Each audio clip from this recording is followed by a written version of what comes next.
Hi everyone. In today's tutorial, we will show you how to change payout settings in eBay. If you want to update your bank account, adjust payout schedules, or manage how you receive your earnings, this tutorial is for you. First, go to your eBay dashboard. To update your payout settings, all we need to do is click on My eBay in the upper right corner. You will see several options here. Once you find payments, just click on it under My eBay.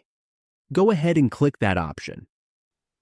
Under Payments, we can see all available payment options. From here, we can edit our cards and credentials. Just configure this section to match your preferences.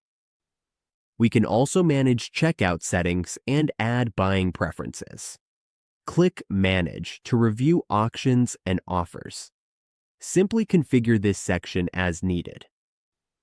If we want to add another payment method, such as a direct payment to a card, we can set this up by choosing the option here, clicking Continue, and following the prompts to confirm the account. All we need to do is enter the card details, expiry date, and security code. Fill out this form to complete the payout setup. This helps eBay sellers manage and customize their payout settings for a more secure payment process. Following these steps, we can easily access payment settings, update information, and choose the payout options that work best for us. And that's it. We have successfully changed the payout settings on eBay.